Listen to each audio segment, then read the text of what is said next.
ഇന്നത്തെ കഥയിലേക്ക് എല്ലാവർക്കും സ്വാഗതം. അങ്ങനെ ഗീതുവിന് മനസ്സിലാവുന്ന രീതിയിൽ ഗോവിന്ദ് പറഞ്ഞു കൊടുക്കുകയാണ്. കാരണം പ്രിയയും രാധികാമ്മ അന്ന് പറഞ്ഞതുകൊണ്ടാണ് രഞ്ജുവിനെ ഇവിടെ താമസിപ്പിക്കരുതെന്ന് ഞാൻ നിന്നോട് പറഞ്ഞത്. അപ്പോൾ ഏറ്റവും സുരക്ഷിതമായ കൈകളിൽ തന്നെ നീ രഞ്ജുവിനെ എത്തിച്ചു. മാത്രമല്ല അവൾ ഏറ്റവും കൂടുതൽ ആഗ്രഹിച്ച ധ്യാനമായിട്ടുള്ള ഒരു ജീവിതവും നീ അവൾക്ക് ഉണ്ടാക്കി കൊടുത്തു.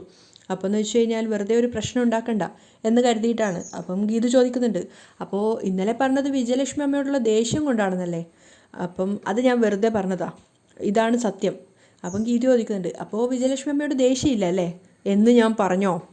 പിന്നെ അതല്ലേ അതിൻ്റെ അർത്ഥം? അല്ല, ആ സ്ത്രീയോട് എനിക്ക് ദേഷ്യം തന്നെയാണ്. ഗോവിന്ദ് വിട്ടുകൊടുക്കുന്നില്ല. കണ്ണേട്ടൻ്റെ ബർത്ത്ഡേ കഴിച്ചതും ഇവിടെ ഗോവിന്ദ ഗോവിന്ദ എന്നുള്ള പാട്ടും കൂത്തും ഒക്കെ നടത്തിയപ്പോഴൊന്നും പ്രിയയ്ക്ക് രഞ്ജുവിനോട് കലിപ്പില്ലായിരുന്നല്ലോ. വളരെ സൗഹൃദത്തിലാ അവരിവിടുന്ന് പിരിഞ്ഞത്. പിന്നെ എങ്ങനെയാ പ്രിയ രഞ്ജുവിൻ്റെ ശത്രുവായത്? അത് അത് അത് പിന്നെ അത് പിന്നെ ഞാൻ രഞ്ജു അനിയത്തെ പോലെയാണെന്ന് പറയുന്നത് പ്രിയ കേട്ടു. ഗോവിന്ദ് ഇങ്ങനെ വിക്കി പറയുകയാണ്. കണ്ണേട്ടൻ എന്തിനാ അങ്ങനെ പറഞ്ഞേ? ഗീതു സംശയത്തോട് ചോദിക്കുന്നുണ്ട്. അവൾ ആ പാട്ടുകാരി വിജയലക്ഷ്മിയുടെ മോളല്ലേ, അവളെങ്ങനെ കണ്ണേട്ടനെ അനിയത്തെ പോലെയാവും? വെറുതെ ഗോവിന്ദിന് ഇങ്ങനെ തോണ്ടിക്കൊണ്ടിരിക്കുകയാണ് ഗീതു. അപ്പം ഗോവിന്ദും പരിഭ്രമത്തോടെ പറയുന്നുണ്ട്, ഞാൻ മനസ്സിലങ്ങനെ കണ്ടുപോയി, അതിനിപ്പോൾ എന്ത് ചെയ്യാൻ പറ്റും? ഗീതു ഇങ്ങനെ തലയണക്കിക്കൊണ്ട് ഓരോന്ന് കളിയാക്കി ചിന്തിക്കുകയാണ്. അപ്പോൾ ഗോവിന്ദാണ് ഗീതുവിനെ തന്നെ നോക്കി നിൽക്കുകയാണ്. നീ വേറെന്തെങ്കിലും ഉദ്ദേശിച്ചിട്ടാണോ ഈ ചോദ്യം ചോദിച്ചത്? ഗീതുവിനോട് ഗോവിന്ദ് ചോദിക്കുന്നുണ്ട്. നിന്റെ തലക്കെന്താ ഒരു ആട്ടം? ഏയ് അത് പിന്നെ ഞാൻ ആ സീന് മനസ്സിൽ കണ്ടപ്പോൾ തല അറിയാതെ ആടിപ്പോയതാ. ഏത് സീൻ? ആ സീൻ, രഞ്ജു അനിയത്തെ പോലെയാണെന്ന് കണ്ണേട്ടൻ പറഞ്ഞ സീൻ. അതായത് ഉത്തമ, പ്രിയ പിന്നിൽ നിൽക്കുന്നത് കണ്ണേട്ടൻ കണ്ടില്ല. രാധികാമ്മ രഞ്ജു ആരാണെന്ന് ചോദിച്ചു കണ്ണേട്ടനെ പ്രകോപിപ്പിച്ചു. അവസാനം രഞ്ജു അനിയത്തെ പോലെയാണെന്ന് കണ്ണേട്ടൻ പറഞ്ഞു. പ്രിയ അത് കേട്ടു. ഇതല്ലേ നടന്നത്? ഗോവിന്ദ് ശരിക്കും ഞെട്ടിപ്പോവാണ്. അന്ന് നടന്ന കാര്യം ഗോവിന്ദ് ഇങ്ങനെ മനസ്സിൽ ആലോചിക്കുകയാണ്. ശരിക്കും എക്സാക്റ്റ് ഗീതു പറഞ്ഞ അതേ സംഭവം. അവസാനം പ്രിയ അരികെ വന്നപ്പോൾ പ്രിയയുടെ കവിളിൽ ചേർത്ത് പിടിച്ചുകൊണ്ട് ഗോവിന്ദ് പറയുന്നുണ്ട്, രഞ്ജു എനിക്ക് മനസ്സുകൊണ്ട് ഇവളെപ്പോലെ തന്നെയാ. ആ ഓർമ്മയിൽ വന്നപ്പം ഗോവിന്ദ് ഇങ്ങനെ ഞെട്ടി നിൽക്കുകയാണ്. ഗീതു ഇതെങ്ങനെ ഇത്ര കൃത്യമായിട്ട് അറിഞ്ഞു എന്ന് വിചാരിച്ചിട്ട്. അപ്പോൾ ഗീതു ചോദിക്കുന്നുണ്ട്, പറ ഇതല്ലേ നടന്നേ? ഇതൊക്കെ നീ എങ്ങനെ അറിഞ്ഞു? നീ ഇവിടെ ഒളി ക്യാമറ വെച്ചിട്ടുണ്ടോ? ഉണ്ട്, രാധികാമ്മയുടെ മനസ്സിലേക്ക് ഞാനൊരു ഒളി ക്യാമറ വെച്ചിട്ടുണ്ട്. അവരെന്തൊക്കെ ചെയ്യുന്നു എനിക്ക് കൃത്യമായിട്ടറിയാം. അപ്പം ഗോവിന്ദ് പറയുന്നുണ്ട്, നീ അറിഞ്ഞാലും ഇല്ലെങ്കിലും പ്രിയക്ക് ഇഷ്ടമില്ലാത്തതൊന്നും ഞാൻ ചെയ്യില്ല. രഞ്ജു അമ്മയുടെ കൂടെ തന്നെ കഴിയട്ടെ. കച്ചേരി ഇല്ലാത്തത് കൊണ്ട് അവർക്ക് എന്തെങ്കിലും ബുദ്ധിമുട്ടുണ്ടെങ്കിൽ ഞാൻ സഹായിക്കാം. അപ്പോൾ അമ്മയെ കണ്ണേട്ടൻ സംരക്ഷിക്കുമോ? ഗീതു ചോദിക്കുകയാണ്. അവരെയല്ല, രഞ്ജുവിനെ സഹായിക്കാന്നാണ് ഞാൻ പറഞ്ഞത്. എന്നിട്ട് ഗോവിന്ദ് ദേഷ്യം അഭിനയിച്ചുകൊണ്ട് പുറത്തേക്ക് ഇറങ്ങി പോവാണ്. പക്ഷേ ഗോവിന്ദ് പോയതിനു ശേഷം ഗീതു ആകെ കൺഫ്യൂഷനിലാണ്. നിങ്ങളുടെ അമ്മയായതുകൊണ്ട് ഈ ഔദാര്യം സ്വീകരിക്കാൻ അവർ തയ്യാറാവില്ല. ഈ പ്രശ്നം പരിഹരിക്കാനുള്ള വജ്രായുധം എൻ്റെ കയ്യിലുണ്ട്. പ്രിയയും രഞ്ജും പരസ്പരം സ്നേഹിച്ച് ഈ വീട്ടിൽ കഴിയും. കണ്ണേട്ടൻ കണ്ടോ? ഗീതു മനസ്സിലൊരു പ്ലാൻ തയ്യാറാക്കുകയാണ്. വരുണിൻ്റെ ഫോണിലേക്ക് കോള് വന്ന സമയത്ത് അവൻ എടുത്തു നോക്കുമ്പോൾ കിഷോറാണ്. അപ്പം വരുൺ ചിന്തിക്കുന്നുണ്ട്, കിഷോറോ? ഇവനെന്തിനാ എന്നെ വിളിക്കുന്നത്? ഇടപാടുകൾ മുഴുവൻ അമ്മയുമായിട്ടാണല്ലോ. ഹലോ, ഞാൻ കുറച്ച് ബിസിയാ, പിന്നെ വിളിക്കാം. വരുൺ എടുത്തപ്പോൾ തന്നെ ദേഷ്യത്തോടെയാണ് പറയുന്നത്. അപ്പോൾ കിഷോർ പുച്ഛത്തോടെ പറയുന്നുണ്ട്, തിരക്കൊക്കെ എനിക്കും ഉണ്ട് സാറേ, അതൊക്കെ മാറ്റി വെച്ചിട്ട് സംസാരിച്ചേ പറ്റൂ. രാധികാ മാമിനോട് ഞാൻ കുറച്ച് കാശ് ചോദിച്ചിട്ട് കുറച്ച് ദിവസമായി, ഇതുവരെ കിട്ടിയില്ല. ഇപ്പോൾ ഞാൻ വിളിച്ചാൽ ഫോണും എടുക്കുന്നില്ല. ഇതൊക്കെ എന്നോട് എന്തിനു പറയണം? അമ്മ ഫോൺ എടുക്കാത്തത് എൻ്റെ കുഴപ്പമാണോ? വരുൺ ചോദിക്കുന്നുണ്ട്. എന്ന് ഞാൻ പറഞ്ഞില്ലല്ലോ. സാറിനെ ഞാൻ വിളിച്ചത് ഒന്ന് റിക്വസ്റ്റ് ചെയ്യാനാ. എന്ത് റിക്വസ്റ്റ്? വരുൺ ചോദിക്കുകയാണ്. സാറ് രാധികാ മേഡത്തോടൊന്ന് സംസാരിക്കണം. എനിക്ക് തരാനുള്ള 9 കോടി രൂപ കൂടി തന്ന് എന്നെ സെറ്റിൽ ചെയ്യാൻ പറയണം. എന്താ ഭീഷണിയാണോ? വരുൺ തിരിച്ചു ചോദിക്കുന്നുണ്ട്. അങ്ങനെ കൂട്ടിയാലും കുഴപ്പമൊന്നുമില്ല സാറേ. തന്നില്ലെങ്കിൽ നീ എന്ത് ചെയ്യും? അപ്പോൾ കിഷോർ പൊട്ടിച്ചിരിക്കുകയാണ്. ഇത്തരം കോമഡി ചോദ്യങ്ങൾ ചോദിച്ച് എന്നെ ചിരിപ്പിക്കല്ലേ സാറേ. കോമഡി അല്ലടാ, എന്നെ വിരട്ടാൻ നിന്നാ നിന്റെ ജീവിതം ട്രാജഡി ആയി പോവും. വരുൺ ദേഷ്യത്തോടെ പറയാണ്. അപ്പോഴും കിഷോർ ചിരിച്ചുകൊണ്ട് പറയുന്നുണ്ട്, കോൺഫിഡൻസേ അപാരം.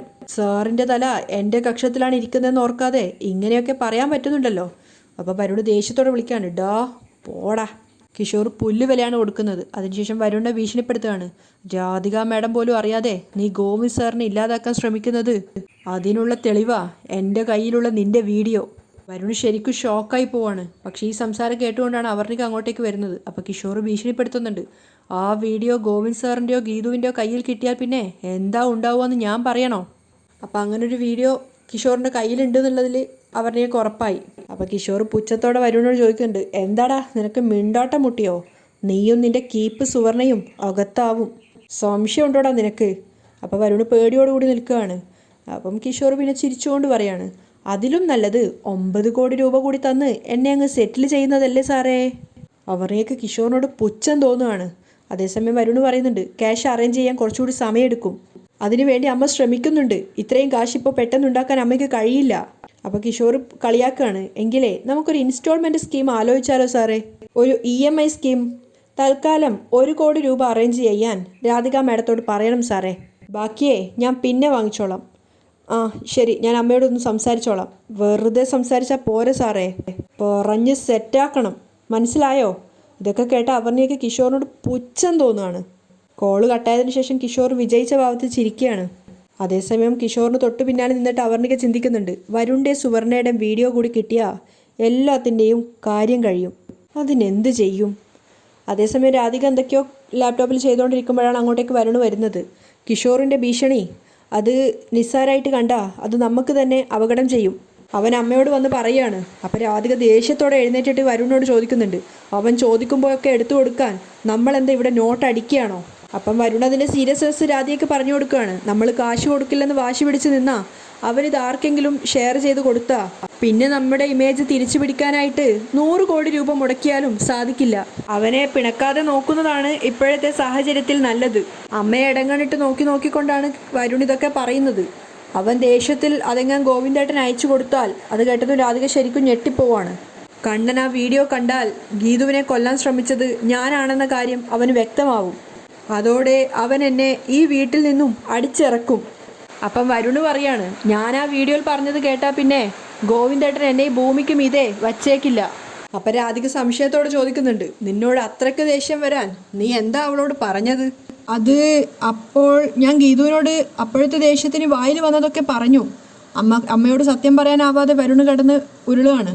അപ്പം രാധിക പറയുന്നുണ്ട്, കിഷോറിനോട് നയത്തിൽ ആ വീഡിയോ ഒന്നുകൂടി ചോദിക്കണം, നീ എന്തൊക്കെ അതിൽ പറഞ്ഞതെന്ന് അപ്പോൾ എനിക്ക് കൂടെ അറിയാലോ. അത് കേട്ടതും വരുണ് ശരിക്കും ഞെട്ടിപ്പോവാണ്. അതിനുശേഷം വരുൺ ഇങ്ങനെ പേടിയോടുകൂടി പറയുന്നുണ്ട്, അത് വിശദമായിട്ടൊന്നുമില്ല അമ്മേ, പതിവ് പോലെ തന്നെ ഗീതുവിനെ കൊല്ലും തിന്നും എന്നുള്ള സ്ഥിരം ഭീഷണിപ്പെടുത്തലുകൾ മാത്രം തന്നെ. പക്ഷേ അത് പറഞ്ഞത് ഞാനായതുകൊണ്ട് ഏട്ടൻ എന്നെ മാത്രം ടാർഗറ്റ് ചെയ്യും. ഗീതുവിനെ കൊല്ലാൻ ഞാനും അമ്മയും വിദഗ്ധമായി പ്ലാനിങ്ങുകൾ നടത്തിയിട്ടുണ്ടെന്ന് ഗോവിന്ദേട്ടൻ കരുതും. അമ്മയെ തൻ്റെ കള്ളം പറഞ്ഞ് വിശ്വസിപ്പിക്കാൻ വരുണിന് സാധിക്കുന്നുണ്ട്. അതിനുശേഷം പറയാണ്, ഗീതുവിനെയും ഗോവിന്ദേട്ടനെയും കൊല്ലാൻ ശ്രമിച്ചതും ഗീതുവിനെ തട്ടിക്കൊണ്ടു പോകാൻ ശ്രമിച്ചതും ഒക്കെ ചേതൻ ഗ്രൂപ്പാണെന്ന വിശ്വാസത്തിലാണ് ഇപ്പോൾ ഗോവിന്ദേട്ടൻ. പക്ഷേ ഗീതു എടുത്ത ആ വീഡിയോ കാണുമ്പോൾ ഉറപ്പായിട്ടും മനസ്സിലാവും ചേതൻ ഗ്രൂപ്പല്ല, നമ്മളാണ് ഈ പ്ലാനിംഗ് ഒക്കെ നടത്തുന്നതെന്ന്. അതിനേക്കാളും എന്തുകൊണ്ടും നല്ലത് കിഷോർ ചോദിച്ചാൽ പണം കൊടുത്ത് നമുക്കവനെ ഒതുക്കുന്നതാ. അപ്പം രാധിക ദേഷ്യത്തോടെ വരുണിനോട് ചോദിക്കുന്നുണ്ട്, എടാ എത്ര തിരിമറികൾ നടത്തിയാലാണ് 30 കോടി ഉണ്ടാക്കാൻ പറ്റുവാന്ന് നിനക്കറിയോ? ഒറ്റയടിക്കത് അവന് കൊടുക്കാൻ ഒരിക്കലും പറ്റില്ല. അത് കേട്ട സമയത്ത് വരുൺ അമ്മയെ ഒന്ന് ഇടങ്ങണിട്ട് നോക്കുന്നുണ്ട്. എന്നിട്ട് പറയാണ്, തൽക്കാലം 1 കോടി രൂപ കൊടുത്ത് അവനെ നിർത്താൻ പറ്റുമെന്ന് ഞാനൊന്ന് നോക്കട്ടെ. വിജയലക്ഷ്മി രഞ്ജുവിൻ്റെ തലയൊക്കെ എണ്ണയിട്ട് മസാജ് ചെയ്തുകൊണ്ടിരിക്കുമ്പോഴാണ് അങ്ങോട്ടേക്ക് ഗീതു വരുന്നത്. അപ്പോൾ തന്നെ അവൾ നേരെ അമ്മയെ എടുത്തിട്ട് അമ്മയോട് പറയുന്നുണ്ട് തന്നെയും കൂടെ അങ്ങനെ ചെയ്യാൻ, മസാജ് ചെയ്യാൻ.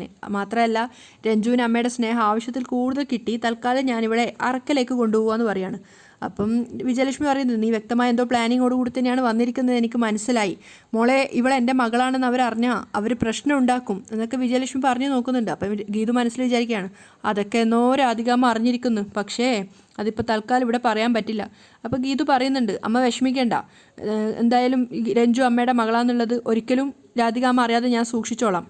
അപ്പം രഞ്ജുവും പറയുന്നുണ്ട്, എങ്കിൽ പിന്നെ ഞാൻ അവിടെ പോയി നിൽക്കാം അമ്മേ, അതാവുമ്പോൾ അമ്മയ്ക്ക് അമ്മയുടെ കച്ചേരിക്കൊക്കെ പോവാലോ. പക്ഷെ അതൊന്നും വിജയലക്ഷ്മി വലിയ താല്പര്യമില്ലാത്ത മട്ടിലാണ് നിൽക്കുന്നത്. അപ്പം ഗീതു കേൾക്കാൻ വേണ്ടിയിട്ട് രഞ്ജു പറയാണ്, ഇപ്പോൾ ഒരുപാട് മടിച്ചിയായിട്ട് മാറുന്നുണ്ട്, കൽക്കട്ടയിലൊക്കെ ഒരു പ്രോഗ്രാം ഏറ്റെടുത്തിട്ടുണ്ട്, അതെങ്ങനെ മുടക്കാമെന്ന് അമ്മ നോക്കുന്നത്. അപ്പോൾ ഗീതുവും കുട്ടികളെ വഴക്ക് പറയും പോലെ വഴക്ക് പറയാണ്, ആഹാ അപ്പോൾ എൻ്റെ ഗാനഗോകുല അമ്മ കച്ചേരികളൊക്കെ മുടക്കുന്നുണ്ടല്ലേ, ദേ ഇങ്ങനെയൊന്നും ആയാൽ പറ്റില്ല കേട്ടോ, ഞാൻ ചെവിക്ക് പിടിക്കുവേ, മര്യാദയ്ക്ക് കിട്ടുന്ന പ്രോഗ്രാംസ് എല്ലാം പിടിച്ചോണം. അപ്പോൾ രഞ്ജു പറയുന്നുണ്ട്, കൽക്കട്ടയിലെ പ്രോഗ്രാമിന് വേണ്ടുന്ന ഫ്ലൈറ്റ് ടിക്കറ്റ് പോലും അവരെടുത്തതാ, എന്നിട്ട് അത് മുടക്കാൻ വേണ്ടി അമ്മ ശ്രമിക്കുന്നത്. അപ്പം വിജയലക്ഷ്മി ഇങ്ങനെ പതറിക്കൊണ്ട് നിൽക്കുകയാണ്, ഒന്നും മിണ്ടാതിരിക്കേ. എന്നിട്ട് ശരിയാണോ അമ്മേ ഗീതു ചോദിക്കുന്നുണ്ട്. അത് ത്രോട്ടിന് എന്തോ ഒരു പ്രോബ്ലം പോലെ, അതുകൊണ്ട് കച്ചേരി നന്നാവില്ലെന്ന് മനസ്സ് പറയുന്നത് കൊണ്ടാണ്, ഗീതുവിനെ പേടിച്ചുകൊണ്ടാണ് വിജയലക്ഷ്മി അമ്മ സംസാരിക്കുന്നത്. ഒരു കുഴപ്പമില്ല, രഞ്ജുവിനെ എങ്ങനെ തനിയെ ഇവിടെ നിർത്തിയിട്ട് പോകുന്ന ഓർത്തിട്ടല്ലേ പ്രോഗ്രാം ഒഴിവാക്കാൻ നോക്കുന്നത്? നാളെ ഞാൻ രഞ്ജുവിനെ എൻ്റെ ഒപ്പം കൊണ്ടുപോകും. അമ്മയ്ക്ക് ധൈര്യമായിട്ട് പ്രോഗ്രാമിന് പോകാം എന്നല്ല, പോവണം. പോയില്ലെങ്കിലേ നമ്മൾ തമ്മിലുള്ള ബന്ധം വഷളാവേ. നാളെ പ്രോഗ്രാമിന് കൽക്കട്ടയിലേക്ക് പോയിക്കൊള്ളാന്ന് എനിക്ക് സത്യം ചെയ്തതാ. സത്യം ചെയ്യുന്നോ അതോ ഞാൻ ഈ ബന്ധം മുറിക്കണോ? രഞ്ജുവിനെ നോക്കി നോക്കി പേടിയോടുകൂടി വിജയലക്ഷ്മി കൈ കൊടുക്കുകയാണ് ഗീതുവിന്. അങ്ങനെ 3 പേരും കൂടി സ്നേഹത്തോടെ ആലിങ്ങനൊക്കെ ചെയ്യാണ്. അപ്പം ഗീതു പറയുന്നുണ്ട്, നാളെ പ്രിയയെ പ്രസവത്തിന് വേണ്ടി അറക്കലേക്ക് കൂട്ടിക്കൊണ്ട് വരുന്ന ദിവസമാണ്. അപ്പം വിജയലക്ഷ്മി വീണ്ടും സംശയത്തോട് ചോദിക്കുന്നുണ്ട്, പ്രിയയും കൂടി അങ്ങോട്ടേക്ക് വരുമ്പോൾ പ്രശ്നമാവില്ലേ? അതിന് രഞ്ജു വരുന്നത് അറക്കലേക്കല്ല, എൻ്റെ വീട്ടിലേക്കാ. ഗീതു വാക്ക് കൊടുക്കുകയാണ്. പിന്നെ മോഡേൺ വേഷമൊന്നും വേണ്ട, നീ ഒരു സാരിയൊക്കെ ധരിച്ച് സ്റ്റൈലായിരിക്കണം എൻ്റെ വീട്ടിലോട്ടേക്ക് വരേണ്ടത്. അപ്പം രഞ്ജു സംശയത്തോട് ചോദിക്കുകയാണ്, ഞാൻ നിൻ്റെ വീട്ടിലോട്ടേക്ക് വരണോ? വരണം. ഒരിക്കൽ എൻ്റെ വീട്ടിൽ വന്ന് ആമാടപ്പെട്ടി തന്ന് ഞെട്ടിച്ച വ്യക്തിയല്ലേ, അന്ന് നിന്നെ സ്വീകരിക്കാൻ പറ്റിയില്ല. അതിൻ്റെ കുറവ് നാളെ ഞാൻ തീർക്കും. അങ്ങനെ അവരത് സമ്മതിക്കുകയാണ്. എന്തായാലും വരുന്നതിന് മുന്നേ എന്നെ വിളിച്ച് ഉറപ്പാക്കിയിട്ട് വേണം വരാൻ. അതിന് ഗീതു എവിടെ പോവാൻ? രഞ്ജു സംശയത്തോട് ചോദിക്കുകയാണ്. അല്ല, ചിലപ്പോൾ അറക്കൽ വീട്ടിൽ നിന്ന് ഞാൻ അവിടെ എത്താൻ താമസിച്ചാലോ, അതുകൊണ്ടാണ് വിളിച്ചിട്ട് വരണമെന്ന് പറഞ്ഞത്. ഓക്കെ, ഞാൻ വിളിച്ചിട്ട് വന്നോളാം. അപ്പം വിജയലക്ഷ്മി അമ്മ ചോദിക്കുന്നുണ്ട്, എനിക്കെന്നാ നിന്റെ വീട്ടിലോട്ടേക്ക് വരാൻ പറ്റുന്നത്? അമ്മ വരേണ്ടത് എൻ്റെ വീട്ടിലേക്കല്ല, അറക്കലേക്കാ. കാര്യങ്ങളൊക്കെ നമ്മൾ ഉദ്ദേശിച്ച പോലെ നടന്നാൽ അമ്മ അറക്കൽ കുടുംബത്തിലെ തറവാട്ടമ്മയായി ഉടനെ എത്തും. വിഷമത്തോടു കൂടിയാണെങ്കിലും വിജയലക്ഷ്മി അത് ആഗ്രഹിക്കുന്നുണ്ടായിരുന്നു. ഗീതു അജാസും കൂടെ സഞ്ചരിച്ച കാർ സഡൻ ബ്രേക്ക് ഇട്ട് നിർത്തുകയാണ്. അപ്പം ഗീതു അജാസിനോട് ചോദിക്കുന്നുണ്ട്, എന്തേ എൻ്റെ പ്ലാൻ കേട്ട് ഇക്ക ഞെട്ടിയോ?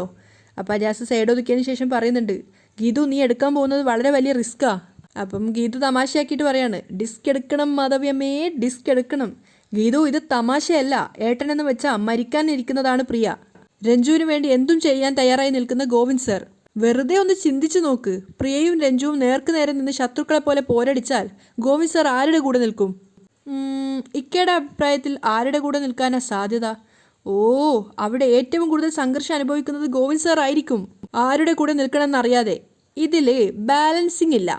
ആരുടെ കൂടെ നിൽക്കണം എന്നുള്ളതിൻ്റെ ഡിസിഷനേ ഉള്ളൂ. ഗീതു പറഞ്ഞു കൊടുക്കുന്നുണ്ട്.